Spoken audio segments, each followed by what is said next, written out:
Buenos días, bienvenidos a 12 Encuentros. Este es el primer episodio de los 12.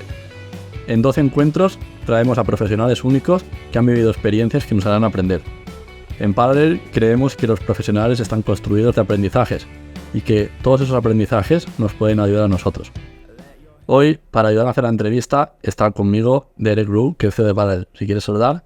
Buenas, ¿qué tal? Y hoy tenemos a una invitada especial que ha hecho absolutamente de todo, ha dado bastantes saltos cuánticos y la mayoría de ellos ha caído bien. Se define como polímata, que no políglota, aunque también lo es. Y nada, es un honor que seas la primera en estar aquí con nosotros, Cristina. Pues hola a todos, el placer es mío estar con vosotros también acompañada. A mí me gustaría que nos digas quién es Cristina hoy, ¿no? Para que la gente se sitúe. Pues es una pregunta bastante habitual y difícil de contestar. Porque, como hemos hablado en alguna ocasión, la gente solemos tender a poner a otras personas o situaciones en cajas, ¿no? Entonces, este es director de operaciones, este es financiero. Pues Cristina es una persona con muchas inquietudes, y voy a hablar en primera persona porque si no es raro. Sí, verá. Con muchas inquietudes, porque desde pequeña las he tenido y a lo largo de mi carrera profesional he ido tocando diferentes palos, pero tengo la suerte de que en mi realidad actual puedo dedicarme a muchas cosas que me gustan y no necesariamente están en las cajas que tiene normalmente la gente en la cabeza. Y eso no significa, por ejemplo, que no pueda estar viendo algún tema de estrategia de seguros, a la vez algún tema de desarrollo de negocio de una startup o algún tema que tenga que ver con un ámbito muy tecnológico. Entonces eso es lo divertido. Cristina se dedica a analizar temas distintos, me gustan sobre todo si son de futuro, y poder dar mi granito de arena a diferentes empresas, no solo una. Me encanta. Me encanta. Vamos a hablar del futuro, pero empecemos a hablar del pasado. Si somos puristas, ¿no? La primera pregunta que haríamos para definir a alguien, la persona es, ¿y tú qué has estudiado, no? Pues yo tengo mucho apetito por estudiar. Me gusta empezar, que empecé por la música. O sea, aparte del cole, como todos los niños, empecé desde los 5 años con el piano y con el conservatorio. Y para mí eso ha forjado un poco mi forma de ser y de trabajar. Uh-huh. Mucha disciplina, mucho trabajo, pero también muy satisfactorio. También tiene la parte estética, ¿no? de la música, también la numérica del quadrivium. Pero ha definido un poco el cómo soy, esa actitud exploratoria y esa intensidad de trabajo. Yo soy Teleco como carrera, hice luego un máster de informática, que era predoctoral, pero en un momento dado quería hacerme un doctorado. Luego hice un máster de dirección comercial y marketing, he hecho estudios de posgrado pues, en temas de espacio, en temas de sostenibilidad, y ahora dentro de nada voy a hacer también un máster de ciencias cognitivas en la Universidad de Málaga, con el cual espero también nutrir mucho esa parte que mezcla psicología, filosofía y tecnología en el entendimiento de cómo funciona ese pensamiento humano y lo llevamos a la parte tecnológica. Antes de entrar en ti, tú que has hecho más de 20 formaciones en LinkedIn, ¿qué opinas de esto que se dice ahora que la universidad ya no enseña o que la formación no te prepara para el mundo real, no sé qué? No sé si tienes una opinión contraria sobre esto.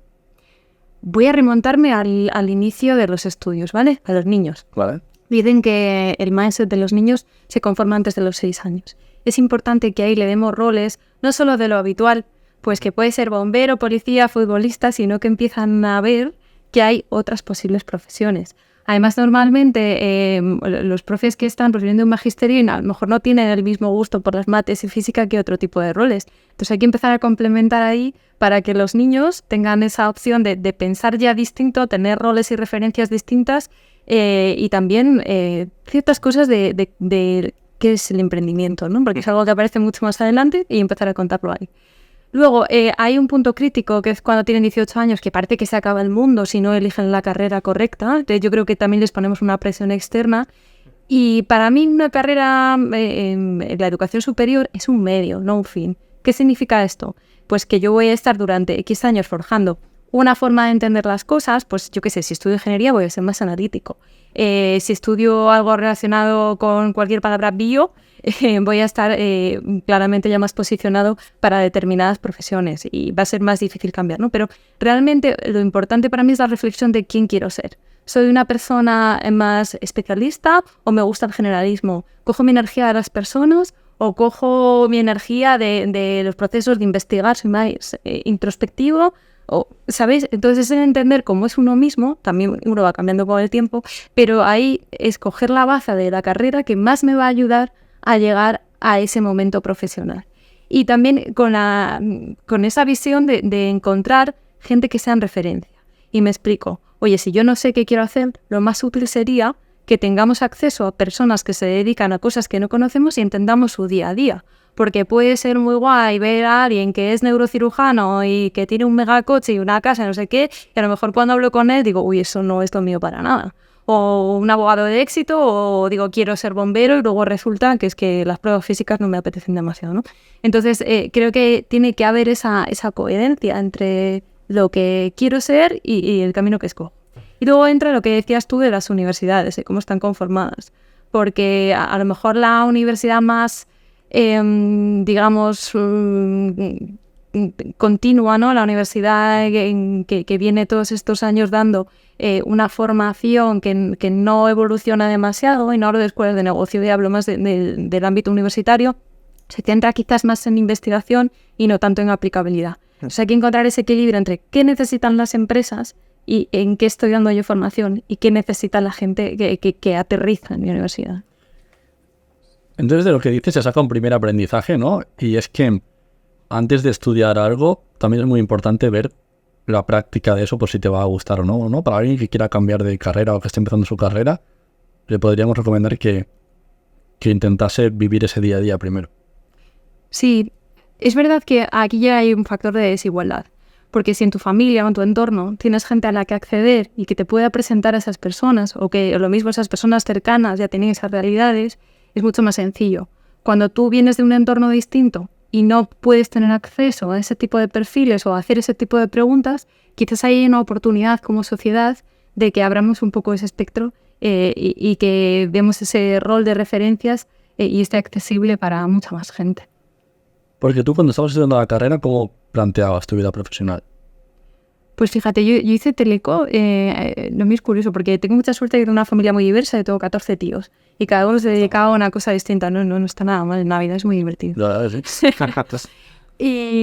Y lo que yo, por ejemplo, quería algo que fuera un reto. Sí que me llamaban la atención las ingenierías, porque a mí, o sea, aunque yo me considero de letras, siempre me han gustado las mates, la física y tal.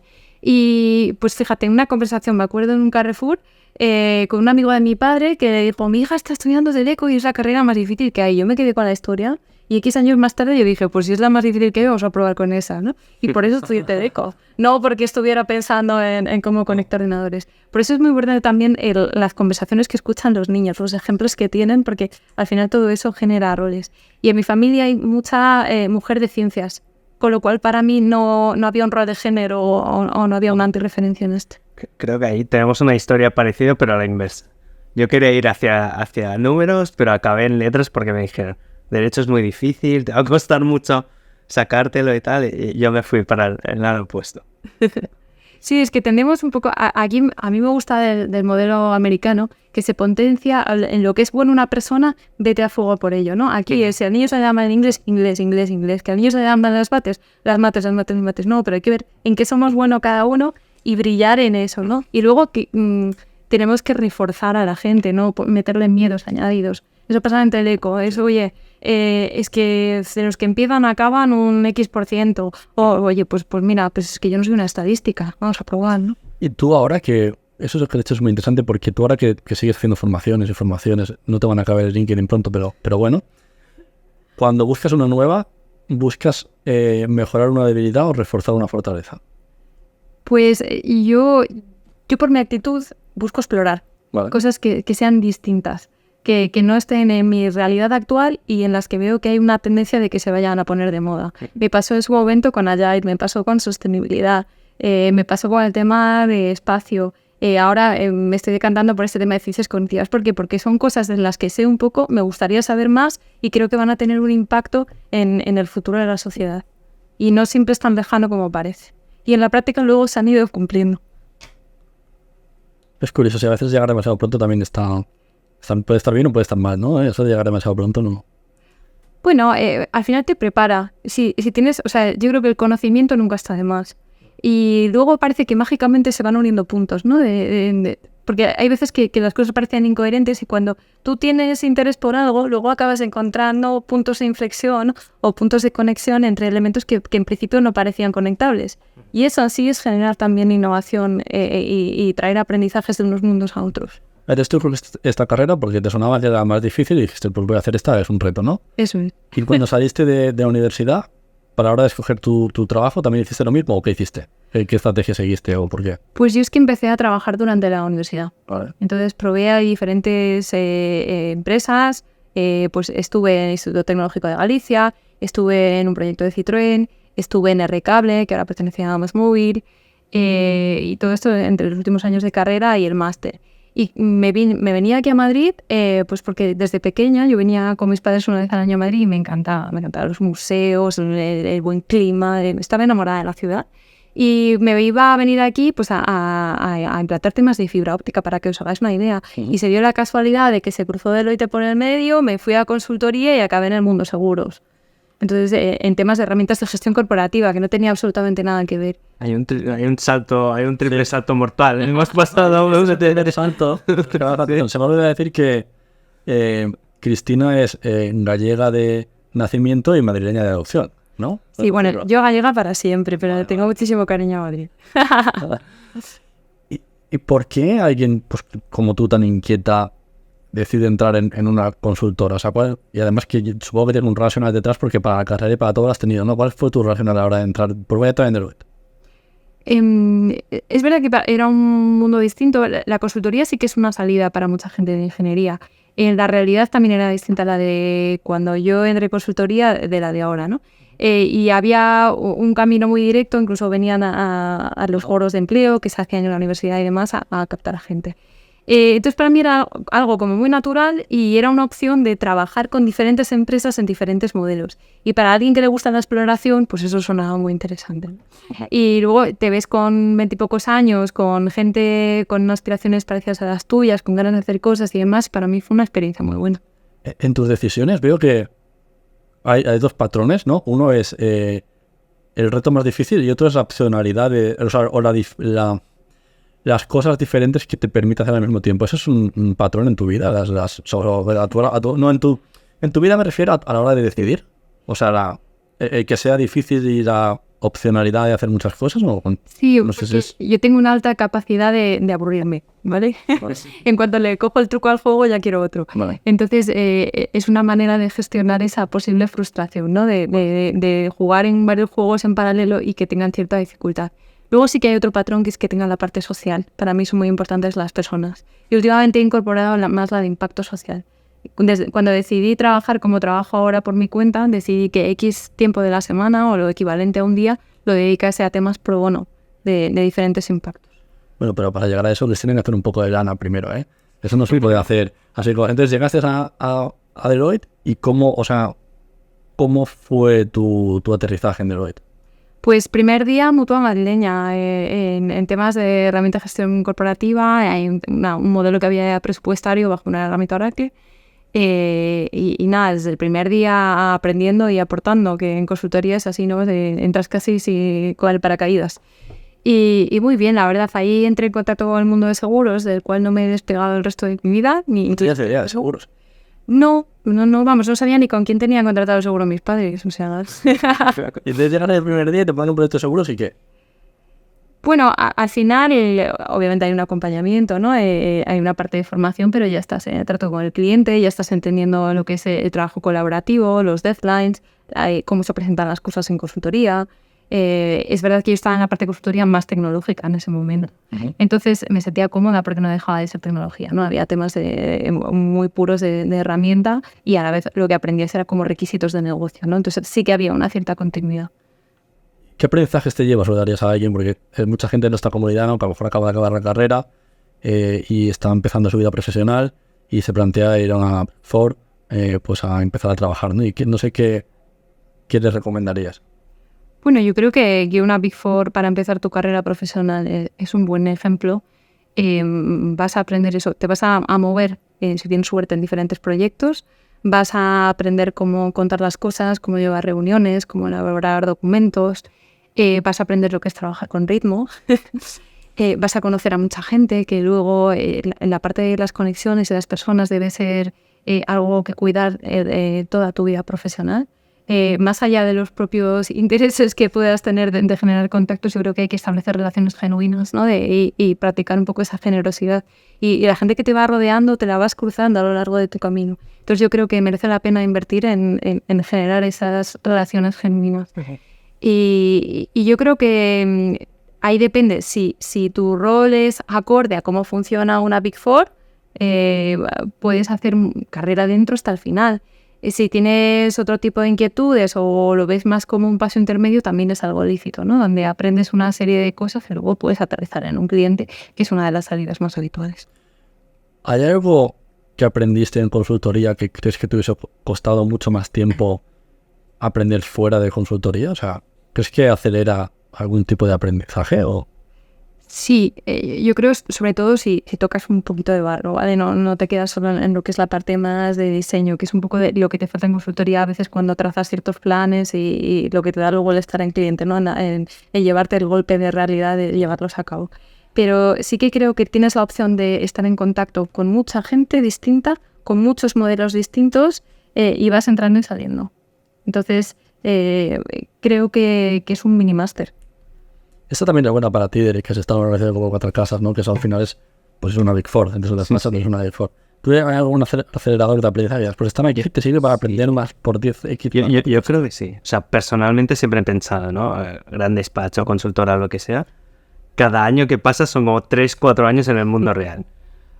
Sí que es cierto que, por ejemplo, en mi caso, a diferencia de Cristina, a lo mejor, claro, yo como fiscalista muchas veces no veíamos la implementación final, ¿no? De cierto asesoramiento, etcétera, ¿no? Cosas que analizabas, estructuras, etcétera. Nunca llegábamos ahí hasta el final.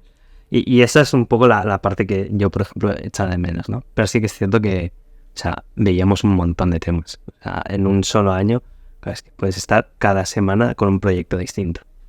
Y eso es un acelerador. Y yo creo que se nota mucho, ¿no? Porque cuando te comparas un poco con tus, ¿no? Con tus excompañeros de la universidad, por ejemplo, ¿no?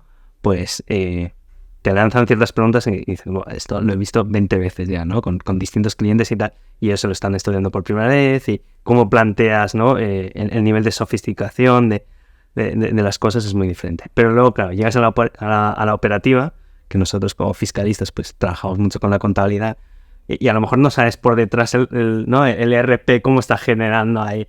Entonces, ahí, bueno, es un poco eso, ¿no? Ves mucho proyecto más alto nivel, más estratégico, pero bueno, te puede faltar a veces esa parte operativa. Interesante. Y después de esa primera experiencia, que ya comentaremos, en Deloitte decides salir, ¿no? Sí, pues tuve la oportunidad de irme. Yo estaba en Mutua Madrileña, pero también estaba en otros cuantos clientes. Y en Mutua Madrileña me ofrecieron la opción de irme para allá. Es un poco la remolona y acabé yendo. Es ¿Estás común? ¿Es algo que se suele hacer? Sí. Ir a un cliente, sí. Es habitual. No está mal visto ni nada, es algo que es normal. Yo creo que es algo natural y que es bueno para los dos lados también, ¿no? Por un lado a la compañía que trae sangre fresca y por otro lado a la Big Four, bueno, pues si es un perfil que es más de empresa, pues estupendo, porque tampoco hay pirámide para todos y luego también es un contacto de la compañía con el cliente, o sea que... Y entras ahí en gestión de control, ¿no? Control de gestión, sí, en la parte más financiera de Mutua. ¿Cómo llegas? Claro, pasas de ahí muy rápido a la innovación y a un puesto de manager. O sea, ¿cómo es tu vida en la empresa? Primero es, o sea, ¿cómo aterrizaste ahí? ¿Qué diferencia notaste de la consultora de la empresa? Creo que eso, ordenando mis pensamientos, creo que sería la primera cosa. A ver, manager fue un poco más adelante. En Mutua era como un técnico especialista y lo que estaba era en los procesos de presupuesto y planificación estratégica, pues montando esa parte más numérica, ¿no? De ver hasta dónde llegábamos de eso y de las participadas. Ahí estuve unos 3 años y pico. Sí que por el camino empecé a estudiar temas más de gestión de proyectos, de agilidad, de entender un poco más temas de innovación. Y de ahí di el salto a HNA, la Mutualidad de Arquitectos, que entré como responsable de control de gestión de la parte de salud. Y fue ahí donde a los 4 meses aproximadamente me hicieron directora del negocio digital que tenía, que se llama Néctar. Y ahí sí que entré más en el ámbito de un negocio digital y en proceso de eso creamos también el departamento de innovación dentro de HNA y empezamos a hacer cositas distintas de noche. cuentan muchas cosas. Que ahí, hay otro salto. Ahí tenías menos de 30 años. No vamos a decir la edad porque la edad ya no se pregunta, pero menos de 30. Podemos decirlo así, ¿no? Sí. Menos de 30. Sí, ¿cómo llegas a un sitio nuevo? Porque tú lo cuentas como si fuese muy fácil. Pero tiene que haber cosas. Te estás a un sitio nuevo y te hacen directora de un departamento relativamente importante, o sea, en 4 meses con menos de 30 años. Sí, a ver, ahí hubo un encaje personal con la persona que estaba un poco sobre mí. Desde control de gestión aprendes mucho del negocio, habiendo pasado antes por consultoría, y me dio la oportunidad de llevar ese negocio. Yo también me había formado en analítica digital, en web, o sea, tenía conocimiento, no tenía la experiencia en llevarlo. Y de la mano con esa persona, pues me dio la oportunidad y salió bien. Luego acabamos vendiendo esa compañía, estando en números verdes, y porque es una compañía que ya existía, ¿vale? Yo entro en un momento dado, tenemos ese reto de ponerla en números verdes y la vendemos. Y luego es cuando me hicieron directora de operaciones en el Grupo H&A de Servicios Corporativos, y ahí sí que muy joven, como dices, con 30 años en un comité de dirección. Y la verdad es una experiencia muy buena también. Pero antes de llegar a eso, la primera vez que fuiste manager fue ahí, ¿no? ¿Cuánta gente más o menos podía estar? Es que más que manager, yo casi pasé directamente más a... O sea, como responsable de control de gestión sí que tenía un par de personas, pero sí que cuando estaba directora de operaciones tenía unas 200 personas a mi cargo. Que, ojo, teníamos nuestra pirámide, te quiero decir, yo hablaba con 10. Pero no está mal. Todo un equipo de 200 personas por debajo tiene mérito. Hombre, también era un equipo que funcionaba muy bien. Además, teníamos la suerte de trabajar con 35 compañías del sector asegurador, porque éramos como el back office en esa parte de seguros de seguros de salud y accidentes. Y nada, estuve 4 años allí en H&A. Sí, pero tú lo cuentas todo como si fuera muy fácil, porque ya lo has vivido, pero yo te digo, el primer día que llegas ahí, tienes a 200 personas por debajo y no tienes 30 años, o sea, ¿cómo gestionas eso? Bueno, al final, como te decía, hay una persona que te da la oportunidad, ¿no? Entonces tampoco te tira al peligro. Luego hay un equipo por debajo que ya tiene cierto seniority. Entonces, y tú tienes un poco la formación y yo creo que es que hay mucho síndrome del impostor por ahí, ¿no? Pues yo eso me lo educaron muy bien de pequeña y es como de, venga, hay que hacer esto, vamos a por ello, ¿no? Y por orden, y que sí, que no, y ir encajando. Claro, pero ahí esos managers que estaban por debajo tuyo probablemente tenían más experiencia que tú y probablemente estaban aspirando también a ese puesto y llegaste tú con mucha menos edad y conseguiste el puesto. Bueno, o sea, yo creo que había temas como muy específicos con un conocimiento, ¿no? Entonces, que yo estuviera como directora de operaciones no significa que el director médico supiera más que nadie de lo suyo y de cómo gestionar a su gente y cómo gestionar ese departamento médico, y que tú estés en un rol de supervisión de una persona que sabe tanto no significa que sepas más que ella, sino que vas a catalizar ciertas cosas para darle un toque estratégico general a la gente que trabaja contigo, ¿no? Entonces eso... vienes a complementar, no vienes a decirle cómo hacer las cosas o hacerlas mejor que ellos. Y yo creo que con cómo fueron las cosas dentro se vio de una forma natural. Y la verdad es que fue una experiencia muy buena y todos remaron, ¿no? Pero, ¿qué aprendizajes es cómo se lidera a personas que son muy buenas en lo suyo? Que es un tema muy específico, en este caso que has puesto, ¿no? Pues el director médico, evidentemente, tú nunca vas a tener ese conocimiento, ¿no? ¿Cómo se lidera ese tipo de perfiles? ¿Cómo se motiva? Porque al final... en cierta forma, tú eres su responsable, ¿no? Entonces, ¿cómo se ayuda a mejorar a esa gente? Yo creo que tienes que escucharles, ¿no? Y entender, o sea, al final es un tema de expectativas. Tú tienes unas expectativas y la persona que está en tu equipo tiene unas expectativas. O sea, hay que tener esa comunicación y tener claros los roles de cada uno, las funciones de cada uno y los objetivos de cada uno. Entonces, si es una persona que tiene mucha experiencia, sabe cómo hacer las cosas, no tienes que hacer micromanagement. Le das unos objetivos, un reporte, etcétera. Le puedes dar ideas de cómo cambiar ciertas cosas. Pues, por ejemplo, yo ahí en temas más de digitalización o de tecnología sí que podía echarle más un cable. Obvio que en la parte médica pues no era la persona adecuada, ¿no? Pero quizás hay otros perfiles, pues me acuerdo de una persona que sí que subía de categoría y ahí tienes que ayudarle, tienes que empoderarla, tienes que, oye, pues esto por aquí, y ayudarle a hacer un roadmap de lo que tiene que conseguir en X tiempo, ayudarle también en lo que es la gestión de sus equipos. pero tienes que ser un catalizador y la frase esta que dicen de tratar a los demás como quieres que te traten a ti, para mí no vale. Tienes que tratar a los demás como esperan que sean tratados, ¿no? Pero ahí hay que gestionar muy bien expectativas, porque también hay que llegar a un nivel, entre comillas, ¿no? Y hay que pactarlas. Aquí hay dos cosas que a mí me sorprenden mucho, ¿no? Una es ¿no? que entras a este departamento ya con 200 personas, ¿no? A un negocio que hasta entonces pues a lo mejor no conocías. ¿Cómo consigues absorber toda esa información? Este es un punto, ¿no? Y el segundo es todo esto que estás comentando, ¿no? Con 30 años o incluso menos, ¿no? El gestionar todo este equipo, el saber cómo gestionar bien, esto es algo que me fascina, porque a día de hoy conozco a mucha gente que tiene mucho problema con sus managers, gente ya con mucha seniority, y no está haciendo ni la mitad de lo que acabas de contar. A ver, no es fácil, ¿eh? O sea, y cada caso es un mundo. Pero también es cierto que, o sea, yo llevaba ya 3 años en la compañía cuando me hacía directora de operaciones de eso. Había dirigido el negocio de salud digital y había estado en contacto con todos esos departamentos. Entonces no era algo nuevo, lo había visto de forma parcial. Solo que ahí, pues como que se desactivaba una visión siguiente, ¿no? Y es duro, porque al final, tener en cuenta también que cuando estás trabajando en un B2B2C, con muchísimos millones de clientes, saltan cosas todos los días, ¿no? Y tienes que a veces estar apagando fuegos, temas políticos, y además que es que yo no solo tenía eso, tenía la parte de innovación, tenía otra serie de cosas, calidad, y al final, o sea, llegó un punto que también yo dije, operaciones no es lo mío.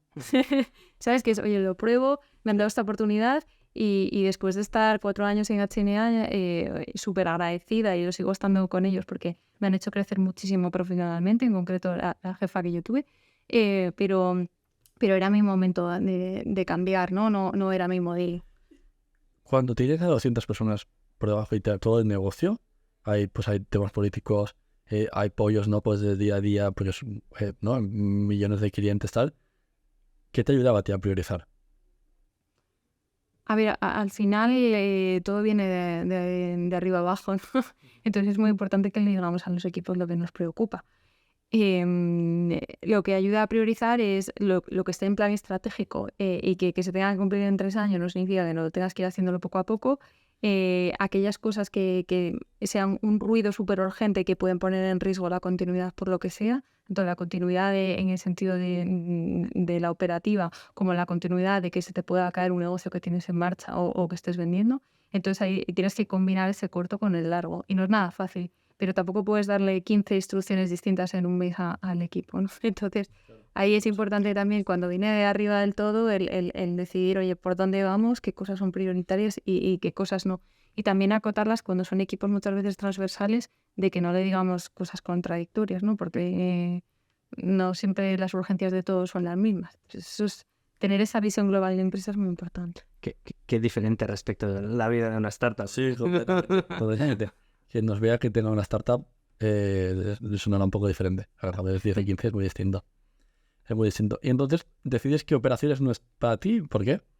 Porque, a ver, está muy bien, es dinámico, tiene la parte de dinámico, pero la innovación es muy incremental. Y a mí sí que me gusta mucho la parte de estrategia que te permite repensar, pero la parte de operaciones que es más de construir y del BAU no es lo que me motiva. Entonces lo he probado, está muy bien, he aprendido muchísimo con ello, pero no decidí que no era lo que quería dedicarme. ¿Crees ahí que la innovación es muy incremental en esa organización o por definición es? Por definición, en operaciones no puedes dar saltos. Y tiene sentido que sea así. Luego vas metiendo cosas, pero hay alguien pensándolas. A mí me gusta más el estar pensándolas que la gestión del equipo del día. Esta es una pregunta que venía pensando para ti, ¿no? Porque, bueno, cambiaste para que nadie se nos pierda, pasaste a Zurich a un cargo de innovación, ¿no? Bueno, no exactamente. Ahí estaba en estrategia y transformación. Tenía una parte de innovación. Vale, bueno, estrategia y transformación. Sí, era una JV virtual entre Orange y Zurich. Ajá. Entonces, la idea es maximizar la oportunidad con la información que tienes en la telco de dar el producto más adecuado de seguros.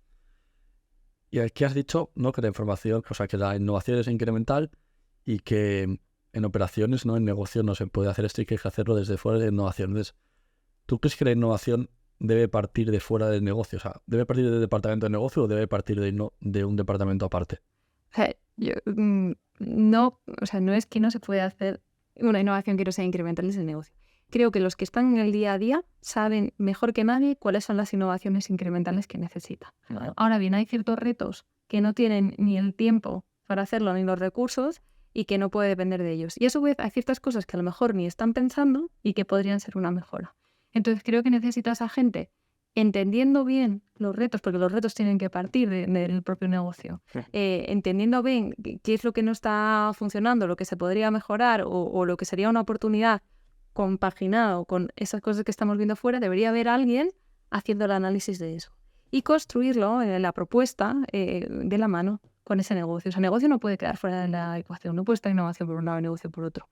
Pero tienen que hablarse, pero sí que tiene que haber recursos en pensar distinto. De hecho, en el libro es una de las cosas de las que hablamos. Muy bien, llegaremos. Vamos a llegar ahí. Creo que es el nuevo motivo para sentarse hoy aquí. Me preguntaba entonces a innovación, ¿no? Tú llegas, por ejemplo, si yo llegase mañana a un cargo de innovación de una aseguradora, ¿no? Pues pongamos, yo invento en la que tú estabas. ¿Qué tiene que hacer esa persona para entender las necesidades o por dónde empezar a mejorar o a innovar en el negocio? O sea, eso en sí mismo era una innovación, ¿no? Porque era el romper el silo de a qué se dedica una telco y meter ese mundo asegurador. Mi rol no era tanto de innovación, era de estrategia y transformación. Vale. Pero sí que era entender qué necesita el cliente y cómo me entero de lo que necesita el cliente, en qué momento, con qué producto. Entonces, ¿qué le ofrezco y cómo me acerco a él? Entonces, eso en sí ya era innovador porque se basaba mucho en la información, con los datos. Tú que eres abogado con su GDPR correcta y todos los procesos correctos, pero también esa visión cliente de que no le suene raro que una telco le esté vendiendo según qué cosas, ¿no? Es verdad que estamos empezando a acostumbrarnos a esa ruptura de silos, pero era un momento un poco distinto, ¿no? Y estaba empezando este tipo. Claro, el cliente se podía asustar. O asustar o no entender. Entonces, ¿por qué me va a vender un seguro de vida una telco? Pero yo allí creo que aunque no lo parezca, es algo que hay más gente acostumbrada de lo que nos pensamos, ¿no? Yo me acuerdo siempre de pequeños cuando se ven los anuncios de los bancos por la tele de, oye, si depositas tanto te llevas el kits, o ¿no? Que siempre te hacían la venta cruzada con otros productos. Pero es que te suenan más regalos. Aquí es que yo, el banco, te vendo el conjunto de las cazuelas. Pues eso es un poco más raro. Pero sí que es verdad, o sea, que podía sonar más raro hace 4 años, hoy en día no lo es porque vemos a eléctricas vendiéndote otro tipo de suministros, seguros con eléctricas, coches con eléctricas, o sea, se está rompiendo ya todo eso y lo estamos normalizando. También hay que ver ahí qué tipo de perfil se acerca a este tipo de cosas, ¿no? Si es a precio, si es a un producto más de calidad. Entonces hay una serie de decisiones por detrás que es esa parte estratégica más chula. ¿Cómo descubristeis que quería que te ofrecieses el cliente? ¿Qué implementasteis ahí? O no sé qué metodología utilizasteis o qué iniciativas hicisteis. Bueno, ahí con los datos. Con los datos sacas información, clusterizas. ¿Qué approach hicisteis para que el usuario no se sorprendiese o para que le pareciese normal? Al final tienes que gestionar bien la comunicación. Y luego lo que funciona muy bien en estos casos es que en vez de que sea un producto que me hace un cross-sell, es que te hagan un paquete que tenga un sentido lógico para el cliente. Por ejemplo, si yo como cliente me ofreces todos mis suministros o me ofreces un paquete cerrado de ciertas cosas y para meter una lógica porque es mi casa, o es mi coche, o es mi familia, pues mi salud, vale, puede tener sentido. Entonces metisteis las cosas, los productos nuevos, digamos, en categorías, pues así como de familia, salud, como, ¿no? En entornos distintos y lo paquetizasteis. Bueno, eso es algo que se está haciendo a nivel global, ¿vale? El tema de ecosistemas. Veis, por ejemplo, al Corte Inglés que está con Mutua Madrileña o Mafre con también con sus alianzas. Veis que en Banca Seguros ya en todos los bancos tienen de novio una aseguradora. Sí. Y tienes gente que vende móviles que se ha metido en pagos también, ¿no? Hay de todo. Al final, yo creo hay un activo muy, muy valioso que creo que ¿no? Todos estos están empezando a explotar, que es la red comercial. Una red de distribución, ¿no? Y se han dado cuenta en los últimos años. Y que, ¿no? Yo creo que siempre pienso, ¿no? Cuando estudiamos en la carrera, en el M&A tradicional era pensar, bueno, ¿qué productos similares, competidores, etcétera, puedes utilizar, ¿no? Los puedes comprar o lo que sea para aprovechar tu red. Pero en estos casos es, oye, yo tengo esta red, tengo este target o este tipo de clientes. qué otras cosas puedo yo distribuir aprovechando todo esto. Claro. Eso es súper interesante. ¿Y qué iniciativas ¿Hay algo que probaste que no funcionase? Es que eso no te lo puedo contar. Bueno, eso no lo puedes contar, pero digamos, hay hipótesis que... O sea, habían hipótesis que parecían muy obvias y que luego tuviste que probar algo muy distinto o... A ver, en el mundo de los datos siempre pasa lo mismo. Siempre queremos que va a ser más sencillo de lo que es o que hay más datos disponibles de los que son. Vale. Entonces, lo que es importante de estos modelos es que no se pierda la confianza y se vaya probando. Muy formato de startup como vosotros en MVP y lo voy modificando y voy probando. Que no se puede dar confianza de quién. ¿Perdón? Has dicho que no se pierda la confianza, pero Ah. hablas de negocio, hablas de quién. De la apuesta de estos De la apuesta. modelos. Sí, Vale. porque estos modelos de negocio digital les pasa, pues como ahora pues hablamos de la IA, ¿no? Una IA, no tengo una IA de plug and play que funcione fenomenal. Ahí tengo que tener un modelo en que la gente esté alimentándolo, que esté también revisando lo que va saliendo y demás. Entonces es un camino. Pues en los proyectos de datos, que ya llevan unos cuantos años, pues pasa lo mismo. Lo primero, lo que hablábamos antes. El modelo que estoy construyendo resuelve una problemática de negocio. Si una vez sé que la resuelve, voy testeando, voy iterando, voy probando y ahí encontraré el modelo. Pero de buenas a primeras no funciona, tiene que madurar. Entonces yo creo que un aprendizaje importante en eso es eso, invertir poco a poco y no perder la esperanza. Claro, porque ¿cómo se mide el resultado de esto? A ver, si evidentemente a largo Business plazo... no tienes- Sí, siempre hay un business case, que los números lo aguantan todo, pero... Es que esto se aguanta todo. Sí, pero al final los business case, o sea, te dan unas proyecciones, ¿no? Hacia dónde pueden ir las cosas. Pero lo importante es empezar a iterar y luego ir actualizando ese business case. Pero sí que es importante tener un business case, aunque sepamos que el número lo aguanta todo, ¿no? Porque al menos estamos dentro de unas horquillas de razonabilidad. Vale. Y después de 4 añitos ahí, como no habías tenido suficiente con una... Vale, no llegué a estar 2 en Zurich. Ah, es verdad, Zurich, no, claro, me he confundido con H. Vale. Después de ahí, no tenías suficiente con una taza de consultora que decidiste tener 2. Volviste otra vez a Deloitte. Sí, Zurich es una empresa, o sea, con todas las empresas que he estado, es una maravilla, trata muy bien a los empleados y estaba súper a gusto. Pero es verdad, a mí me rondaba la cabeza en un momento dado el montármelo por mi cuenta. Me cogí una excedencia de Zurich y decidí volverme a consultoría, pero ya en otro rol, no como el que había empezado a inicio, como senior manager, y volver a entender qué estaba pasando, qué les preocupaba a diferentes aseguradoras. Lo había tocado, ¿no? En paralelo, pero no es lo mismo que esas conversaciones, esos proyectos que puedes tener en consultoría. Y por eso volví. No era con la idea de quedarme a ser socia, pero volví un poco. ¿Y te encontraste algo diferente después de...? O sea, ¿había cambiado la consultoría? Sí, ha cambiado la consultoría y volví a cambiar el mundo. ¿Qué año fue? Pues fue hace 1 año y medio que me fui, o sea que fue en 2020, fue, no, 2021. 2021, sí, fue 21. ¿Qué ha pasado? Yo, por ejemplo, cuando entré la primera vez en consultoría, tú sabías que, para empezar, las consultoras elegían, ¿no? Había mucho donde elegir para que la gente entrase. Hoy casi los chavales eligen. Luego, sí que entrabas con esa idea de que ibas a tener que trabajar mucho, que trabajando mucho pues conseguías subir, tal. Hoy en día es, bueno, yo quiero trabajar mucho, pero yo me quiero, y es lícito, no estoy criticando, yo me quiero ir a jugar al pádel a las 7, a mí dame un poco claro lo que tengo que hacer, pero no necesito muchas más responsabilidades, hay de todo, no quiero generalizar. Pero sí que es un entendimiento de la conciliación o de la expectativa del trabajo o del esfuerzo distinta. ¿Qué pasa? Que si entra Sabia Nuevas con esta visión más conciliadora del trabajo, choca un poco con las culturas de gente que puede llevar 20 años dentro, que ha vivido el crecer, sufrir, demostrar, y el rol de socio que yo pude vivir en mis inicios del tipo de cosas que hacían, no es exactamente lo que les veo hacer ahora, ¿no? Sí que tienen que bajar un poco más a barro, cuesta más mantener la pirámide, e incluso pasa algo que antes no pasaba tanto, que es gente, como era mi caso, que viene de compañía y se une a la consultora otra vez, ¿no? En estamentos más altos, que eso antes no era tan habitual, era más una carrera de abajo arriba. Entonces, es un mundo un poco distinto. Lo que hablábamos antes de que es una plataforma, un trampolín, sigue siéndolo. Que sigues aprendiendo diferentes modelos también. O sea, yo nunca voy a hablar mal de la consultoría porque la he disfrutado y he cumplido mis objetivos con ella. Y de hecho ahora sigo en consultoría, pero con otro rol, con ADL, como asesor externa, ¿vale? Y les ayudo en temas de desarrollo de negocio, estoy en proyectos, viendo modelos y determinadas cosas de estrategia, de seguros. Y me encanta esta parte del rol, ¿no? Porque es una vez habiendo pasado por el barro el poder opinar desde la estrategia, pues es muy interesante y creo que enriquecedor para ambas partes. Antes hemos hablado de para quién o por qué era una consultora, pero yo te preguntaría para quién no es una consultora.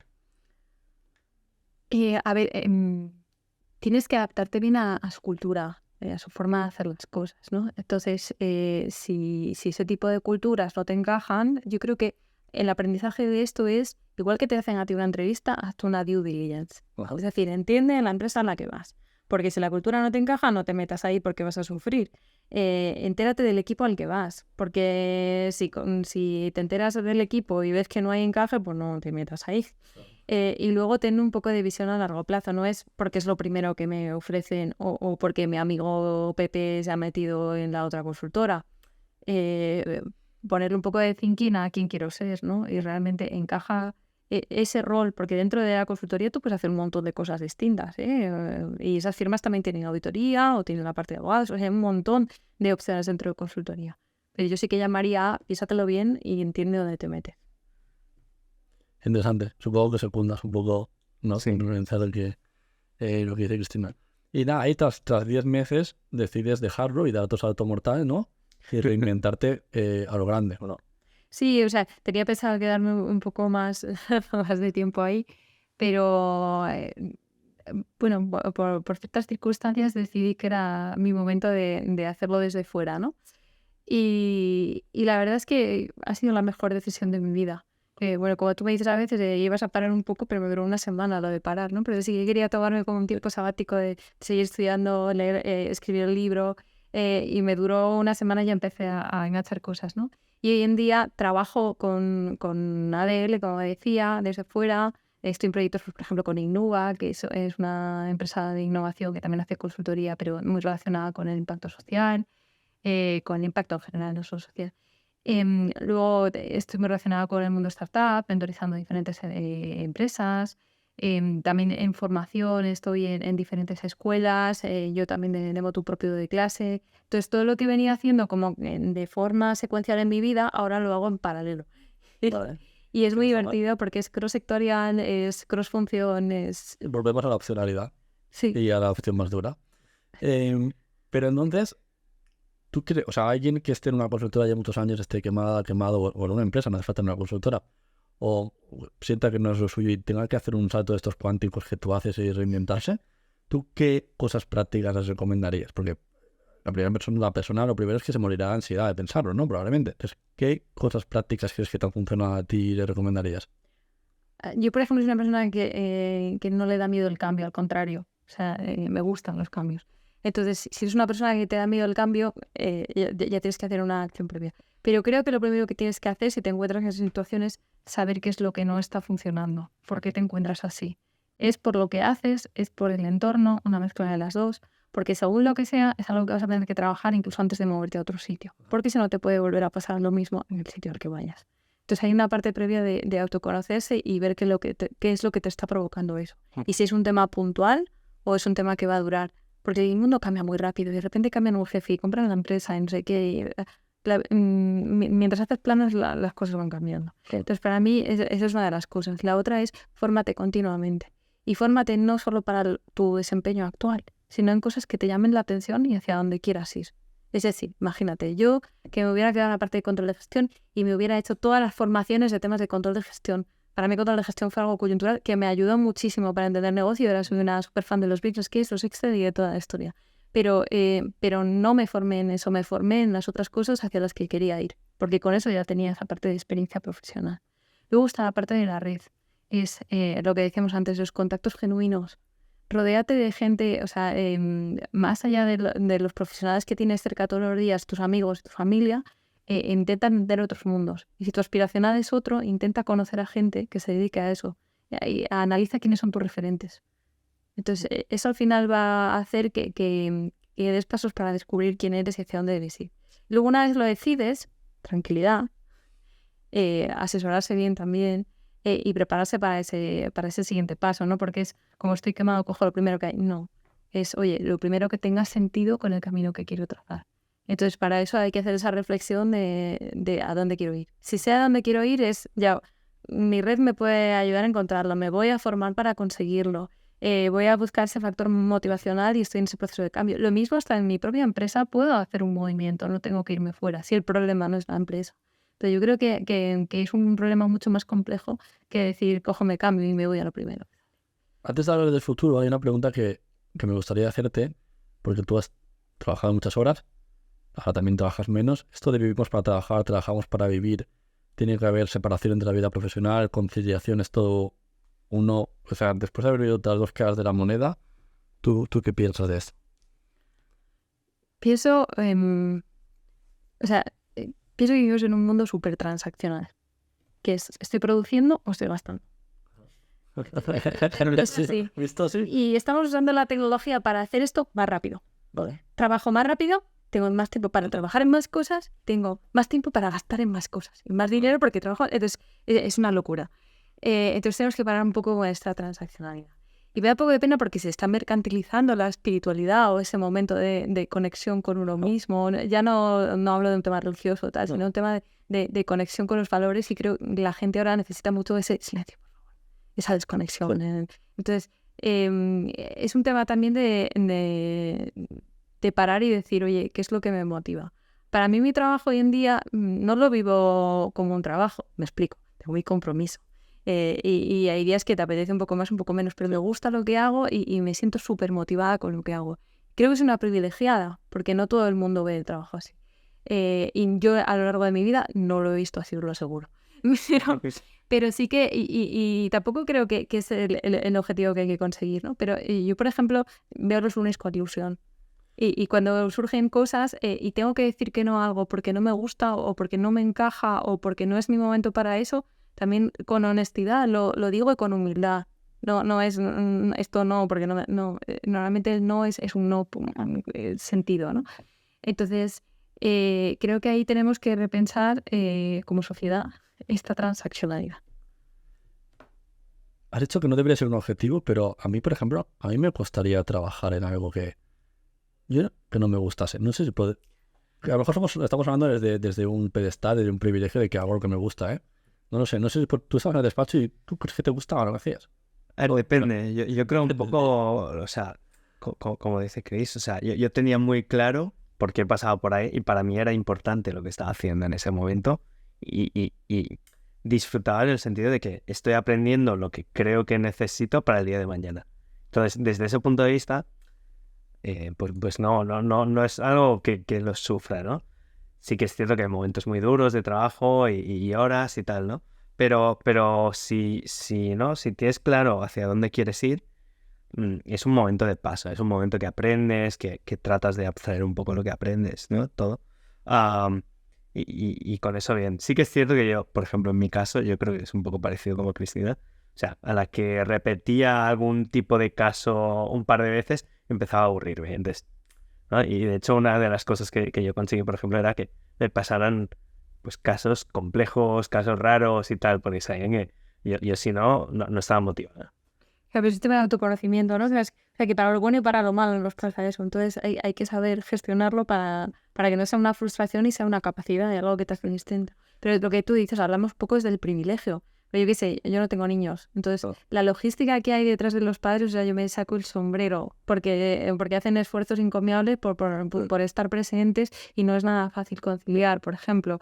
Y hablo también desde el privilegio, lo que os decía antes. Yo he tenido un entorno que desde pequeña me ha favorecido mucho el que yo pueda sacar mi potencialidad y que yo haya dado estos saltos cuánticos sin miedo. Porque claro, si económicamente dices no me puedo mover este trabajo, pero entonces eso es una situación distinta y te adaptas. Entonces, claro, desde el privilegio es muy fácil hablar, pero realmente yo creo que hay que buscar la manera de si no estoy bien, por lo menos aunque el trabajo sea una obligación y demás, no me afecta a la salud. Porque a mí sí que me ha pasado en algún paso de mi carrera de ansiedad, y lo reconozco, o sea, porque al final no estás en coherencia con quién eres, no hay mucho trabajo, hay muchas responsabilidades y te puede afectar. Entonces ahí hay que buscar esa coherencia. Que no es fácil. Yo creo que me gustaría, porque no me gustaría que nos quedara demasiado sin tiempo, que hay un tema, y creo que es más importante para tratar, que después de este último salto cuántico, hasta el siguiente, has juntado dos de tus pasiones, que son escribir y el futuro, ¿no? ¿Podemos decir que escribir y el futuro son dos de tus pasiones o no? Sí, para mí escribir, ahora lo hago más público, pero es algo que siempre he hecho y que cuando yo soy más de letras, a mí me encanta el escribir, el plasmar ideas. Por eso eres ingeniera, porque solamente por eso, ¿eh? Pero el libro fue una forma también de, volvemos a las cajas, ¿no? La caja, Cristina, operaciones, seguros, tal. No, Cristina es mucho más que eso y quiere ser una cosa distinta, ¿no?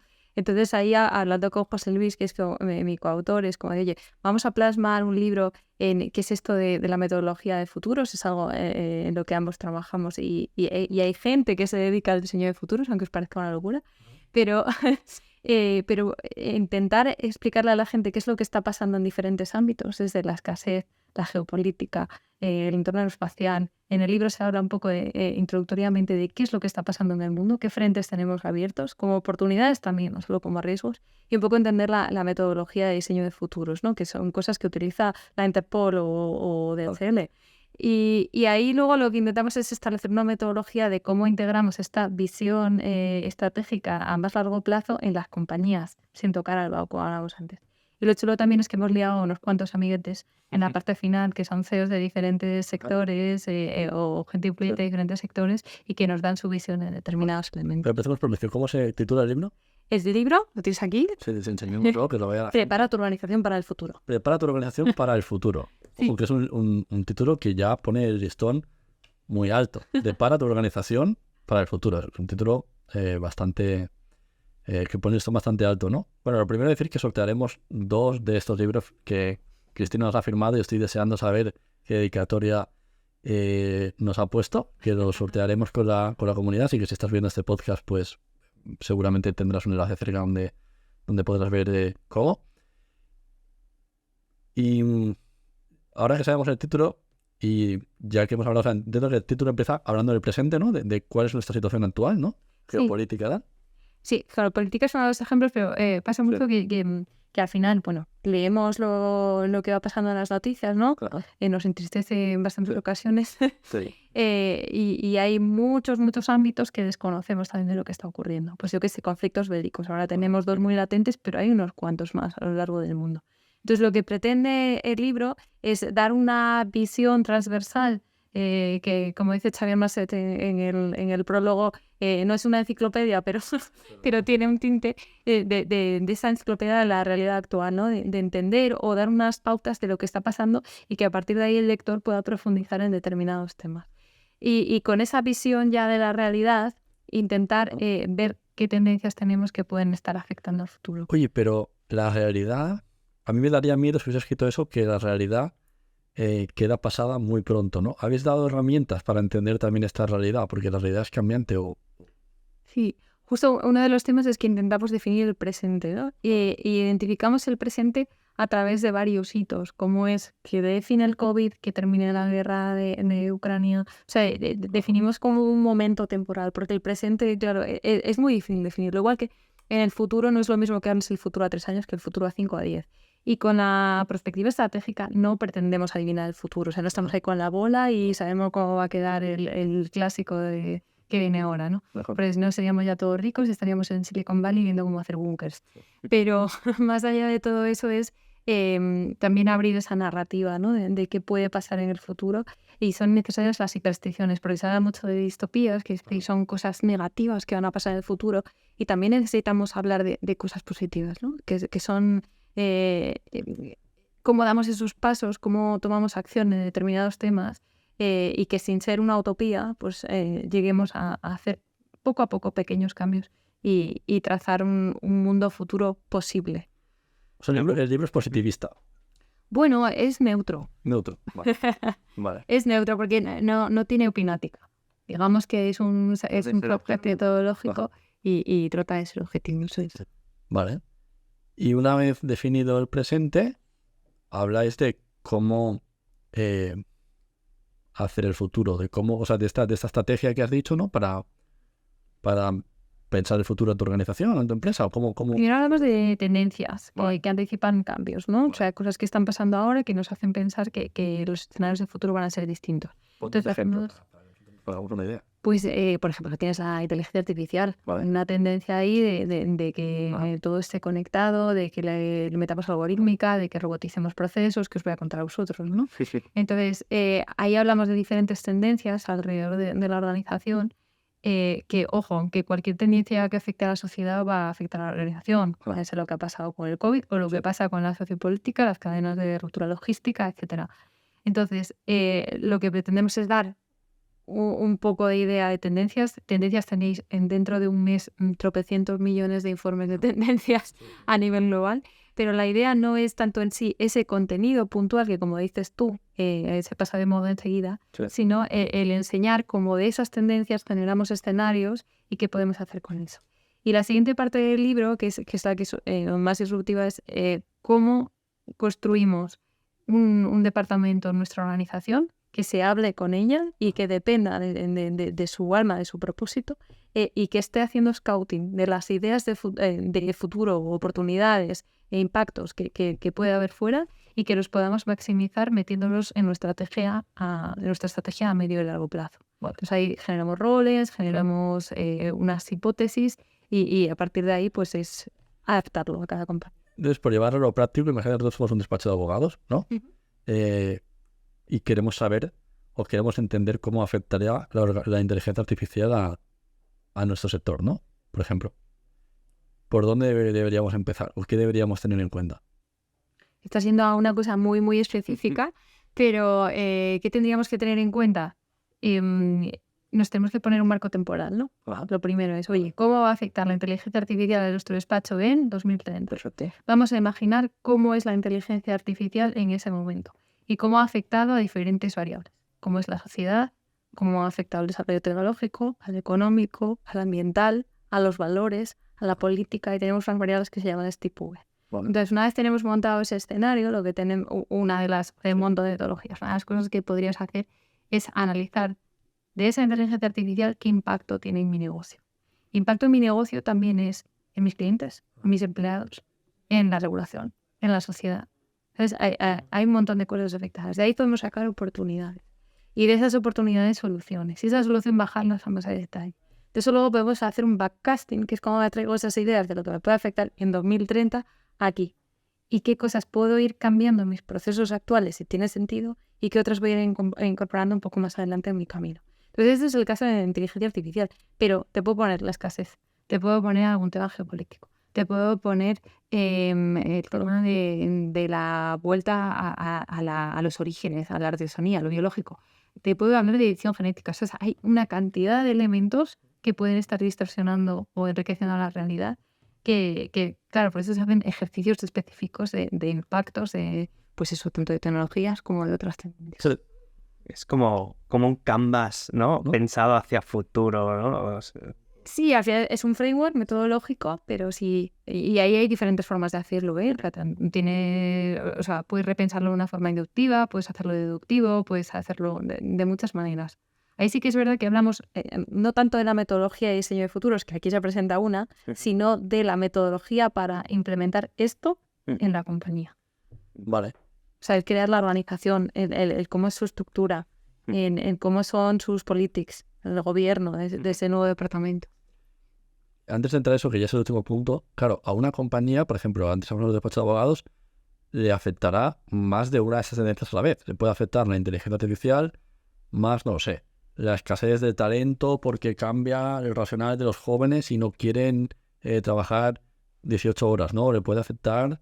Afecta a todo. Todo. Claro. Porque hay un concepto que es el de pensamiento sistémico que tenemos que empezar a tener todos. Para mí, una de las cosas que deberíamos tener muy claro para los niños del futuro y que debemos empezar a coger el resto es pensamiento crítico. O sea, toda la información que nos llega o las cosas que nos dan como por hechas, que nos preguntemos si eso realmente es así, en que nos afecta y demás. El pensamiento sistémico, que es cómo las cosas están conectadas entre sí.